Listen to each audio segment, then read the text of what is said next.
Good morning, ma'am. Good morning, classmate. I'm Jilia Arnunez, and the topic that I discussed today is all about preparing the curriculum together with Miss Chelsea Marilipon. So before we go into the main topic of our discussions, I have here a picture. So do you think, what does this picture want to convey? Kung mapapansin natin sa picture na ito, it is also about one size fits at all. So meaning, it refers to an approach where the same educational content and teaching method are applied all students regardless of their individual learning styles, interests, or abilities. So dyan napapasok si curriculum. So what is curriculum? So curriculum is the central guide for all educators as to what is essential for teaching and learning. It must include the necessary goals, methods, materials, and assessment to effectively support instructions and learning. And also, it is then further organized into syllabi and lesson plan to make the learning process easier. So sa madaling salita, ang curriculum ay ginagamit ng mga teachers, especially of what they are teaching to their specific grade. So meaning, ginagamit ni teacher ito sapagkat ito yung binabasehan kung ano ba yung dapat na content na ituro sa kada grade or sa specific grade na kanilang ini-handle. So these are the example of curriculum guide. As you can see, they are the same topic but different content. So curriculum should provide a basis for planning course, and these are. So for the step 1, we have diagnosis of needs. So what needs to be taught? So these steps involves identifying what needs to be taught based on the learner's requirements. So for example, kung si students are nahihirapan with algebraic equations, kailangan niyang maturuan kung paano i-solve or how to solve the problem-solving strategies for algebra.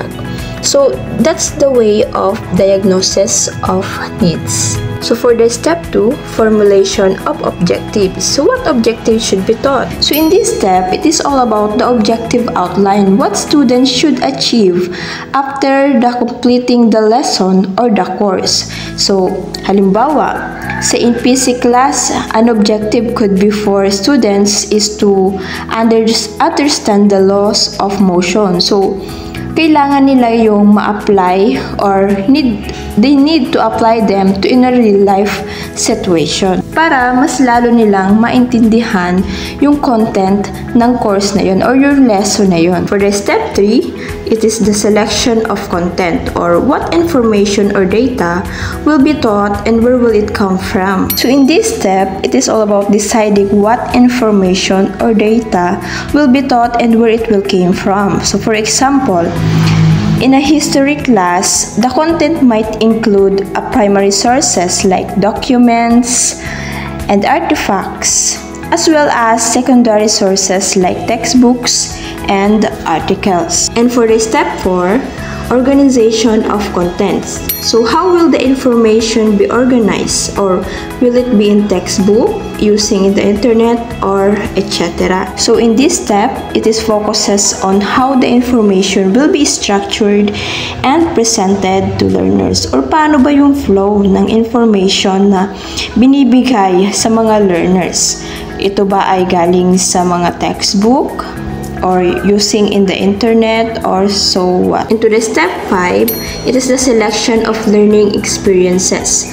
So what learning experiences? Ito ba ay role play, cooperative, or team learning, lecture, and etc. So will the instruction incorporate into the subject taught? So pag sinabi nating selection of learning experiences, it is referred to the methods or activities used to help students grasp the content, or for example, in a language class, learning experiences siguro might be include role plays, language games, and conversation practice to enhance their communication skills.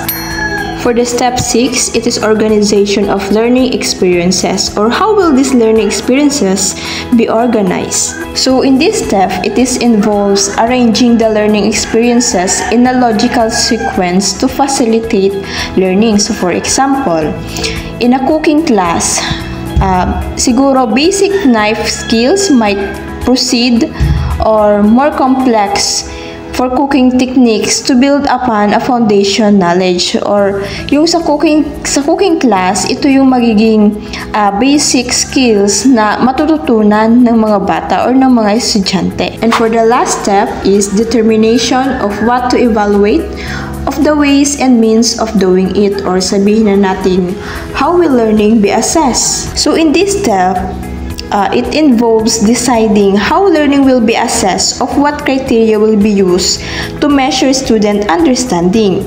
So, ito yung pinaka-importanting part to assess or give an assessment method that include like test papers, quizzes, projects, presentations, or even portfolios, that it's depending on the learning objectives and content. And that's all for my part. Thank you for your listening.